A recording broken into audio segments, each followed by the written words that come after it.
తగిలిందమ్మా తగిలింది, కాయ కాయ తగిలింది. పచ్చికాయ నిద్రొచ్చి పళ్ళల్లోన పండుకుంది.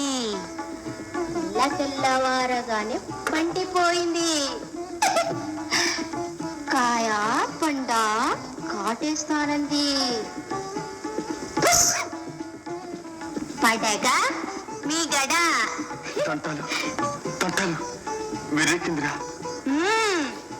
పెర్రి మర్రి ఎర్ర మర్రి తొర్రలో ఎర్ర ఇర్రి. ఏడు పిల్లల్ని పెడితే కడ ఇర్రి మెడ నల్లనా. గౌరీ గౌరీ గౌరీ వారు వీరు ఏరి కోరి ఏకమవుతారు గౌరీ. గౌరీ గౌరీ తెలివికి పోయి నిన్ను ఈ స్థితికి తెచ్చానా గౌరీ? క్షమించండి ప్రభు, చిన్నతనం కొద్దీ చిలిపితనం చేశాను. తంటాలు ఓడిపోయాం, మనమే ఓడిపోయాం.